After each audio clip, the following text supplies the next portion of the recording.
नमस्कार, चरक उद्घोष चैनल में आप सबका स्वागत है। हम चरक सूत्र स्थान छठे अध्याय में 86 अध्याय को पढ़ रहे हैं और हमने इसके 8 नंबर श्लोक तक पहले पढ़ लिया है और अब हम इससे आगे बढ़ते हुए एक एक ऋतु के ऊपर चलेंगे कि एक एक ऋतु में किस प्रकार का आहार लेना चाहिए और किस प्रकार के जो व्यवहार हैं या विहार है या एक्टिविटीज़ हैं वो करनी चाहिए। तो यहाँ से शुरू होते हैं 9 नंबर श्लोक से। शीते शीतानिल स्पर्श संरुद्धो बलिनाम बलि पक्ता भवति हेमंते मात्रा द्रव्ये कुरुक्षमः। इसका अर्थ ये होता है कि शीते शीतानिल संस्पर्श, शीते यानी शीतकाल में। यहाँ पर हेमंत जो है शब्द पहले नहीं लिया गया है, लेकिन क्योंकि वो शीतकाल का समय होता है इसलिए उसको कभी कभी जो है हेमंत को शीत भी कह दिया गया है। तो शीतकाल में शीता अनिल संस्पर्श, जो बाहर शीतल अनिल का संस्पर्श होता है, बाहर जो हवा चल रही है वो कैसी है? शीतल है। संरुद्धो बलिनाम बलि, ये जो बलवान जो प्राणी होते हैं उनके अंदर वो जो बाहर की वायु शीत है, इसलिए जो भीतर की अग्नि होती है पक्ता भवती हेमंते बलि नाम बलि। यहाँ पर क्या है कि जो अग्नि है वो बलवान प्राणियों में हेमंत ऋतु में और बलवान हो जाती है, क्योंकि संरुद्ध हो, वो अंदर रुक जाती है। जो हीट बाहर आनी होती है, जो त्वचा पे हीट फील होती है, वो त्वचा बाहर आने की बजाय, वो जो हीट है, उष्णता है, वो बाहर आने की बजाय शरीर के अंदर ही रुक जाती है। क्योंकि जो शरीर के भीतर का जो टेम्परेचर है, जो उष्णता है, वो सामान्यतः जो शरीर है वो स्वाभाविक रूप से उसको मेंटेन करने की कोशिश करता है, उसको सम रखने की कोशिश करता है।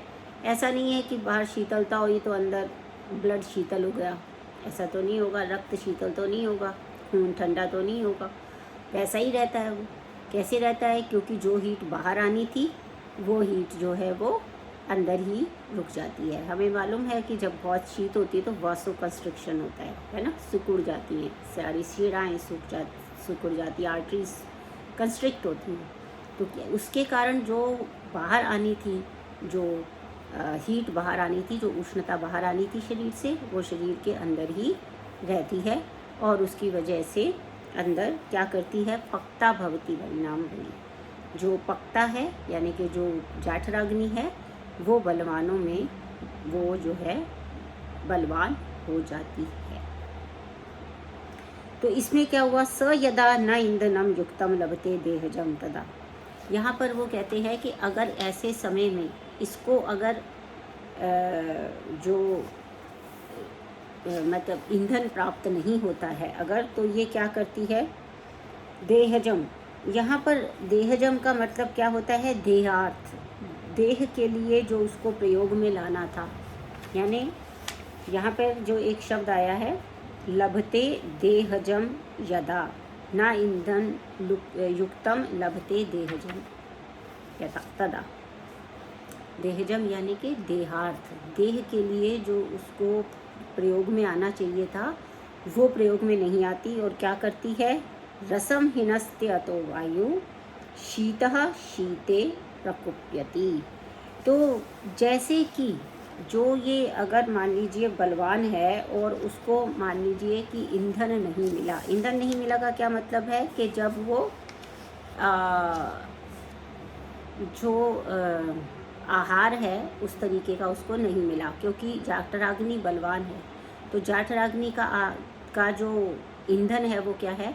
वो खाया हुआ जो भोजन है वो है। अगर उस समय में उसको भोजन नहीं मिलेगा तो वो क्या करेगी कि वो देह के लिए काम में नहीं आएगी। तब क्या होगा? रसम हिनस्ति अतो वायु, तो इसमें क्या होगा कि वो रस धातु का विनाश कर देती है। ठीक है, जो रस धातु है उसका विनाश कर देती है और उसके कारण क्या होता है, शीतः शीते प्रकुप्यति। इसीलिए जो ये शीत गुण युक्त हेमंत है उसमें शीत वायु का प्रकोप होता है। ठीक है, किस समय है, जबकि जाठराग्नि बलवान हो चुकी है, उसको ईंधन अर्थात आहार की आवश्यकता है।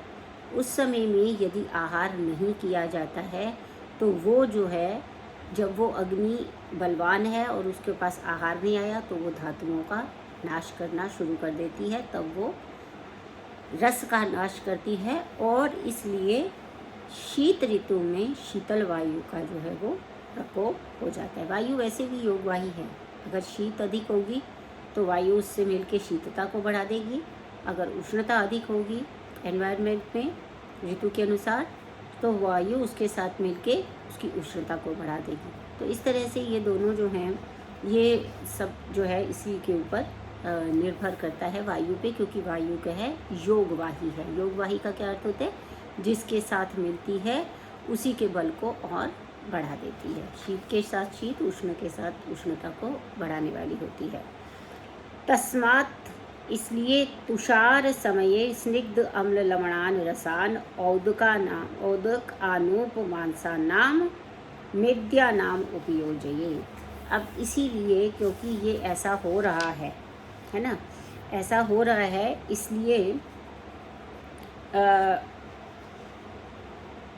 इसीलिए क्या इसमें करना है, तस्मात् तुषार समय। तुषार समय क्या होता है, जिस समय हिमपात हो रहा होता है, बर्फ़ गिर रही होती है। स्निग्ध अम्ल लवणान रसान, तब कौन कौन से रसों का सेवन करना चाहिए, स्निग्ध अम्ल और लवण रस का सेवन करना चाहिए। औदुक आनूप मांसानाम, और कौन कौन से मांस, जो आनूप प्रदेश में उत्पन्न होने वाले प्राणी हैं वो, या उदक में जो जल वाले जो प्राणी हैं वो, और जो मांस इन लोगों का जो मेद्या नाम उपयोजिए, तो जिनमें जो मेद्य होते हैं, जो मेदुर गुण अधिक मेद वाले जो पशु पक्षी होते हैं, उनका जो मांस है, जलीय प्राणियों का अनुप देश में पैदा होने वाले, उन सब का मांस उपयोग में लाना चाहिए। बिलेशिया नाम मांसानी प्रसहा नाम भृतानि च, जो बिल में रहने वाले होते हैं, और जो प्रसह है, यानी कि प्रसह कौन से होते हैं, जो दूसरों से छीन कर खाते हैं। ठीक है, ऐसे प्रसह वाले जो बलात् दूसरों से छीन कर खाने वाले, और गोखुर आदि जो ये हैं, इनका जो है प्रसहा नाम भृतानि च, ऐसे वाले जो लोग होते हैं उनका मांस जो है वो खाना चाहिए। ठीक है, बिलाशय क्या होता है कि जो बिल में रहने वाले होते हैं, जिनका आश्रय स्थल बिल होता है।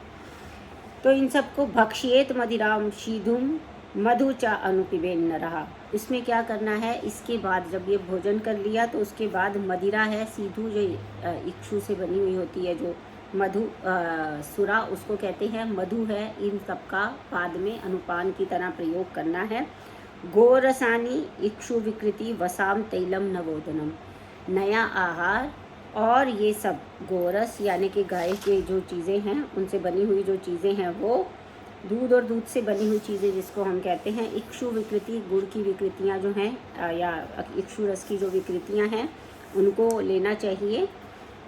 और क्या करना चाहिए, अभ्यंगो उत्सादनम मूर्धनि तैलम जेतांकम आतपम, यानी कि क्या क्या और करना है, अभ्यंग करना है, उत्सादन यानी कि उद्वर्तन करना है, उद्वर्तन जो होता है उबटन लगाना, एक तरह से उबटन लगाना है, अभ्यंग यानी मालिश करनी है। तैलम, और इस तेल मूर्धनि तेलम का मतलब होता है मस्तिष्क पर, सिर पर तेल का जो है वो का प्रयोग करना है। अब वो कैसे कैसे हो सकता है, उसमें मालिश की जा सकती है, सिंपल अगर हम सिर पे तेल लगा लें, मालिश कर लें, वो भी हो सकता है। हम शिरोधारा कर लें, यानी कि सिर के ऊपर जो ये बिंदी की जगह होती है, यहाँ पर जो है वो धारा के रूप में तेल को प्रवाहित किया जाता है, वो कर सकते हैं। या फिर शिरोबस्ती भी होती है, जिसमें हम एक कैप बनाते हैं जो कि बिल्कुल क्लोज होती है, और फिर उसके अंदर हम तेल को रख देते हैं, जैसे हम पहले भी बता चुके हैं, जब हम स्वस्त्रवित के विषय में मात्रा शिति ये में बता रहे थे कि किस किस प्रकार से तेल का धारण किया जा सकता है, तो वैसे ही तेल का धारण करने का ये समय रहता है। और इसके बाद जेनताक जो है वो एक विशेष प्रकार का स्वेद है, जिसका कि जो किस तरीके से जेनताक स्वेद को लेना चाहिए उसके विषय में आगे जो है वो बता दिया जाएगा जब स्वेदाध्याय आएगा। 14 नंबर का अध्याय स्वेदाध्याय जब आएगा तब उसमें जेनताक स्वेद किस प्रकार से किस विधि से दिया जाता है उसकी पूरी जानकारी मिलेगी। हम जैसे तंत्र युक्ति अब पढ़ चुके हैं, तो इसमें क्या है, अनागतावेक्षण। जेनताक के विषय में अगर जानना है तो आने वाला चैप्टर है ना, अभी तो स्वेद के बारे में बताया नहीं है, आगे जब स्वेदाध्याय आएगा तो उसमें वो एक्सप्लेन हो जाएगा। तो इसको अनागतावेक्षण तंत्र युक्ति भी कहते हैं। हम इस तरह से पढ़ते हुए भी तंत्र युक्तियों को रिवाइज करते चलेंगे, तो ये जो टॉपिक है आपका, जब तक आप और आगे चरक को पढ़ेंगे तो बहुत हद तक आपको क्लियर हो चुका होगा। तो इसके बाद आता है कि ये भजेद भूमि गृहम च उष्णम उष्णम गर्भगृहम, तथा इसमें ये क्या कह रहे हैं कि जो भूमि गृह अंदर नीचे की ओर रहना है, भूमि के नीचे की ओर रहना है, या ऐसा एक घर बना हुआ हो उसके अंदर ही घुस के रहना है, ठीक है। गर्भगृह मध्य प्रकोष्ठ में रहना है, एक तो भूमि के नीचे भी और गर्भ प्रकोष्ठ में भी, यानी कि अंदर वाले रूम में रहना है। बाहर वाले रूम में वायु आती रहेगी ना। तो शीतेषु संवृत्तम सेव्यम यानम शयनम आसनम, इसमें क्या कहते हैं, शीत ऋतु में क्या करना है, संवृत्तम सेव्यम यानम। संवृत यान यानी कि ढका हुआ वाहन होना चाहिए। अभी तो हम लोग कार यूज़ करते हैं ना, इवन ऑटो भी यूज़ करते हैं, तो वो ढका हुआ होता है, ऊपर से ढका हुआ होता है। क्यों कहा है समृत यान, क्योंकि बाद में बारिश वगैरह भी होती है तो भी समृत यान ही सही रहता है ना, जो पानी नहीं आएगा अंदर। तो समृत यान के बारे में यहाँ पर बताया गया है। शयनम आसनम मतलब सोना है उसको, मतलब जो उसमें जो ये जो यान है इसमें जैसे शयन कक्ष में बैठने के स्थान पर उसका शीतकाल में क्या करना है, चारों ओर से ढका हुआ होना चाहिए। शयन कक्ष और बैठने के स्थान का सेवन करना चाहिए, है ना। वो तो सामान्य बात है कि एक तो कवर्ड, कोई भी व्हीकल है वो कवर्ड होगा, और फिर हमें जो है सोने और उसके लिए एक रूम अंदर सोना चाहिए। उसकी बात क्या होता है, वो कहते हैं प्रावारिजिनक औषध प्रवेणी कुतकास्त्रितम गुरु उष्णवासा स्निग्धांगो गुरुणा अगुणा सदा। इसका मतलब क्या हुआ कि जो प्रावार यानी कि ओढ़ने का कंबल रजाई आदि करना है, इसमें अजिन है यानी कि जो व्याघ्र है, ये जो सोने के लिए पहले उसने कहा ना कैसी व्यवस्था होनी चाहिए, तो सोने की व्यवस्था में वो क्या कह रहे हैं कि उसमें ओढ़ने के लिए कंबल, प्रावार, ऊपर जो पर हम आवरण लेते हैं कोई भी, वो सब होना चाहिए। अजिन का मतलब है व्याघ्र, मृग आदि, इनके जो चर्म होते हैं ना, चमड़ी होती है जो, वो क्योंकि उष्ण होती है तो वो होनी चाहिए, ठीक है ना। प्रमेणी ये कोशेय है यानी कि रेशमी वस्त्र होने चाहिए। चित्र विचित्र प्रवेणी कुतक, ये सब विचित्र रंग बिरंगे कंबल हैं आदि बिस्तर जो वो हैं, ये सब इसमें बिछाए हुए होने चाहिए। गुरु उष्णवासा, गुरु और गर्म और भारी वस्त्रों का प्रयोग करना चाहिए। दिग्दांगो गुरुणा अगुरुणा सदा, यानी कि अगुरु का गाढ़ा लेप जो है वो शरीर पर लगाया हुआ होना चाहिए। अगुरु क्या होता है, ये एक ऐसी हर्ब होती है जो कि उष्णवीर्य होती है। इसका जब लेप लगाते हैं तो शरीर को उष्णता प्राप्त होती है, इसलिए उसके लेप को लगाने के लिए शीत ऋतु यानी हेमंत ऋतु में कहा गया है।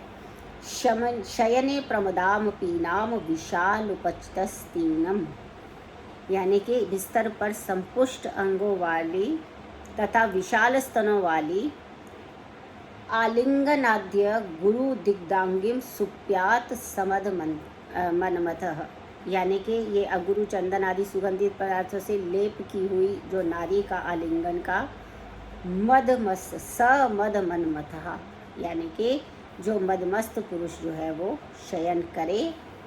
प्रकामम च निषेवेत मैथुनम शिशिरागमे, ये जो शीतकाल में यथेच्छ मैथुन का निषेवन जो है करने के लिए कहा गया है।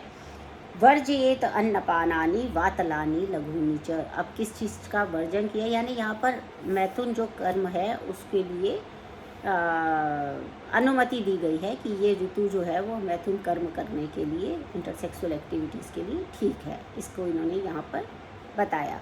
और उसके बाद बताया कि वर्जयेत अन्नपानानि वातलानि लघूनि च। जो अन्नपान जो वात को बढ़ाने वाले हों और लघु हों उनको उनका वर्जन कर देना चाहिए। प्रवातम प्रमित आहारम उद्मंथम हिमागमे।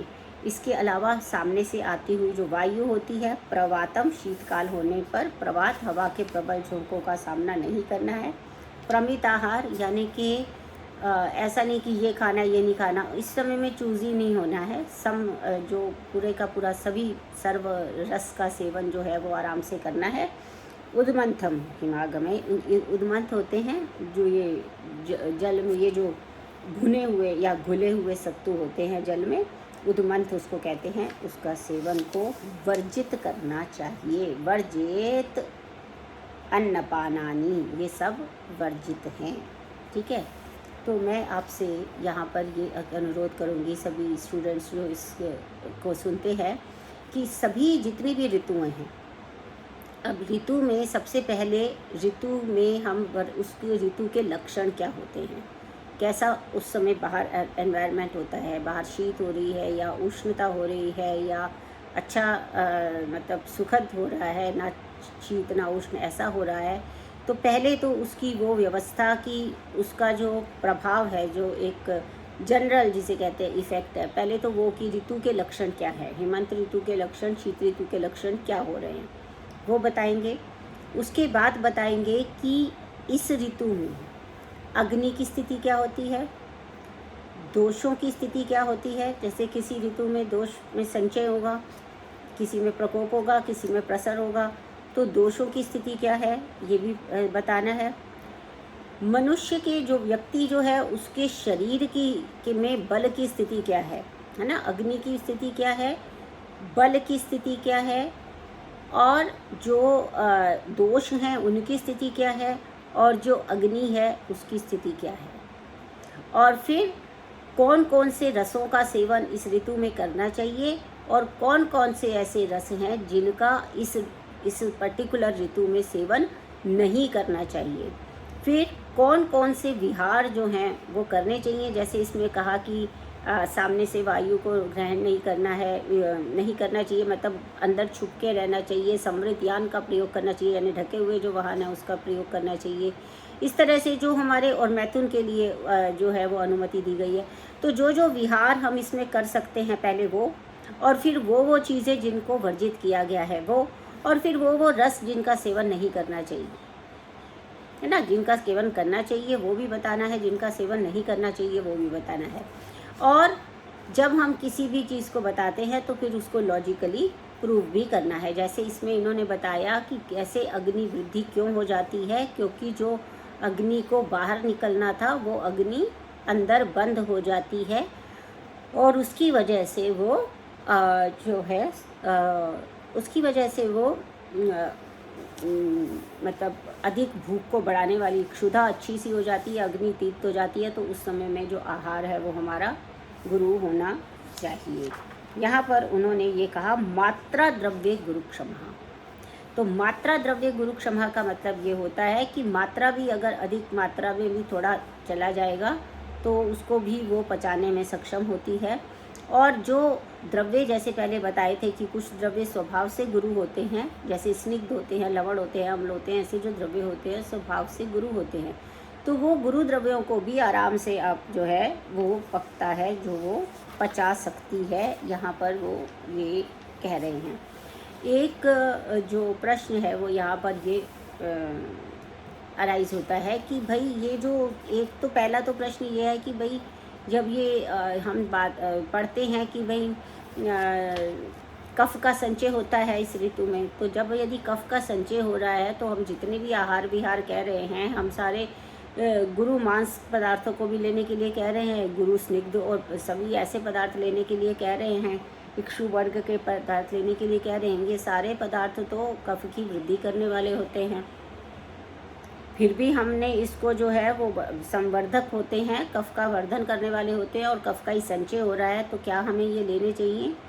तो उसके उत्तर में जो व्याख्या चक्रपाणी करते हैं वो ये कहते हैं कि वो वर्धक तो होते हैं, लेकिन फिर भी वो जो महाविनाशक वात विकार है उनके प्रतिकूल होने के कारण वात को कंट्रोल करने के लिए यहाँ पर ये समझना बहुत ज़रूरी है कि हमें बार बार चरक में ये या चरक में और आयुर्वेद में ये बताया ही गया है, हमें पता है कि वात दोनों दोषों से सबसे अधिक प्रबल होती है और सबसे अधिक रोग जो शरीर में करती है वो वात ही करती है। इसलिए वात को कंट्रोल करना, हर हाल में वात को कंट्रोल करना जो है वो बहुत ही ज़रूरी होता है।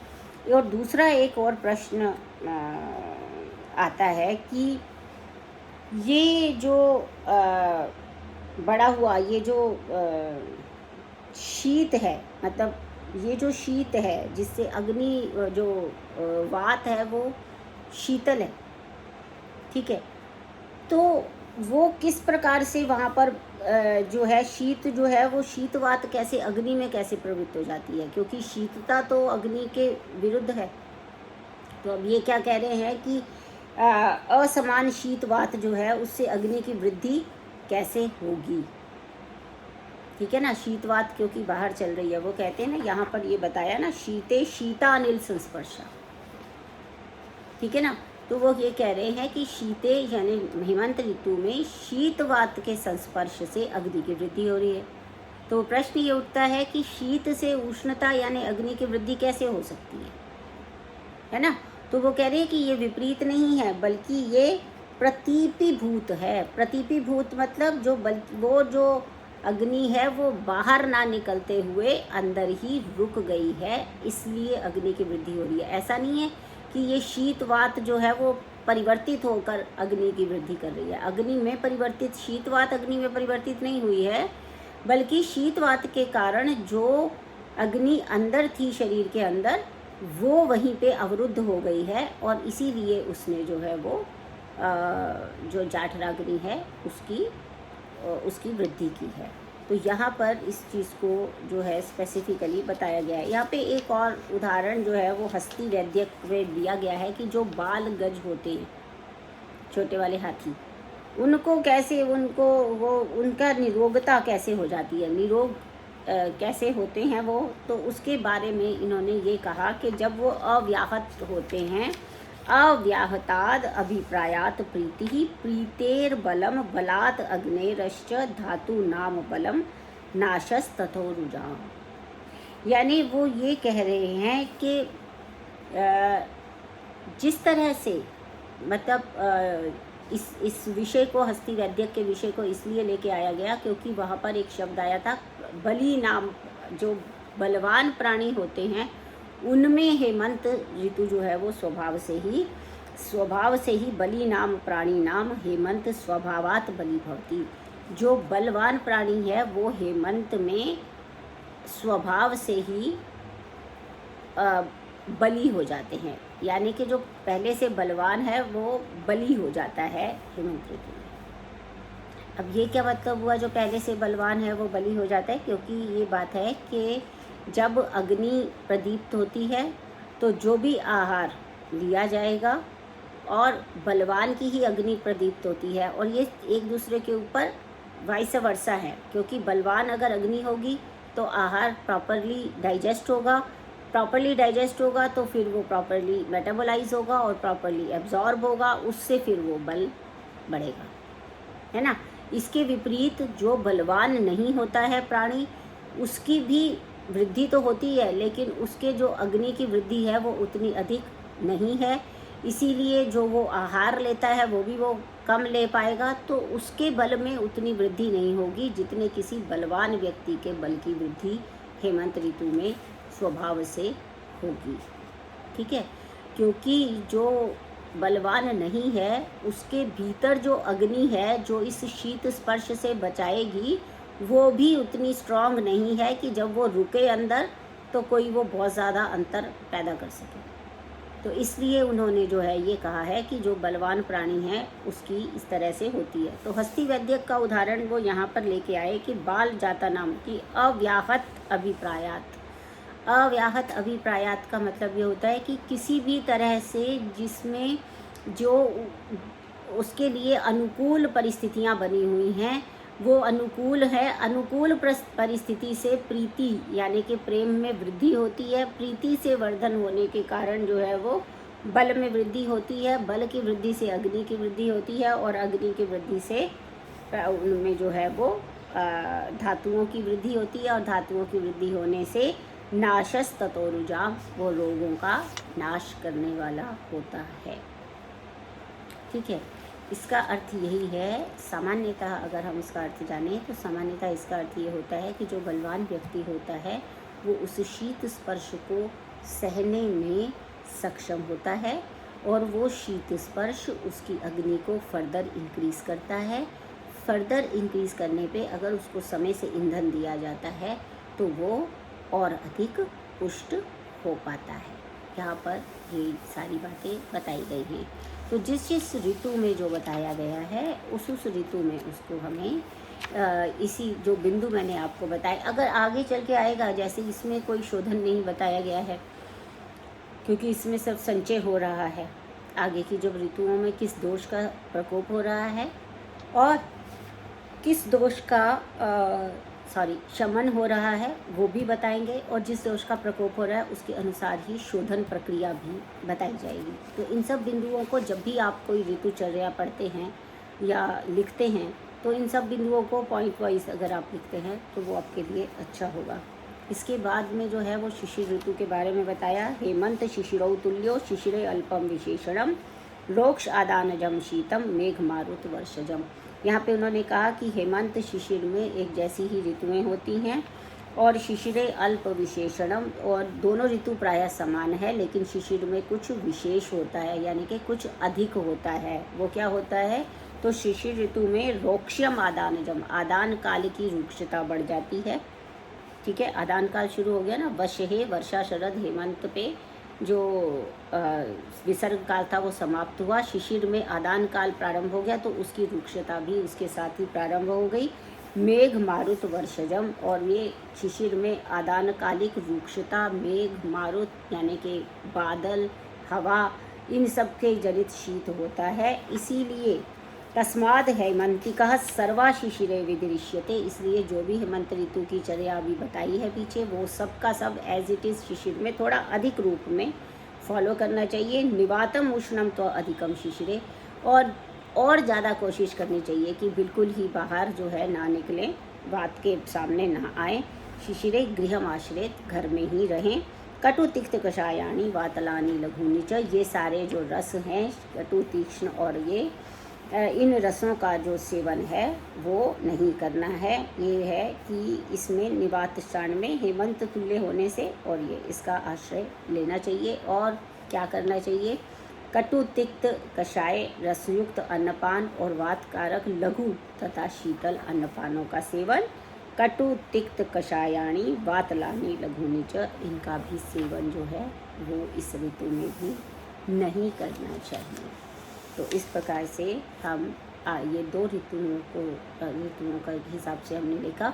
अब हम नेक्स्ट जो है वो बसंत ऋतु से प्रारंभ करेंगे।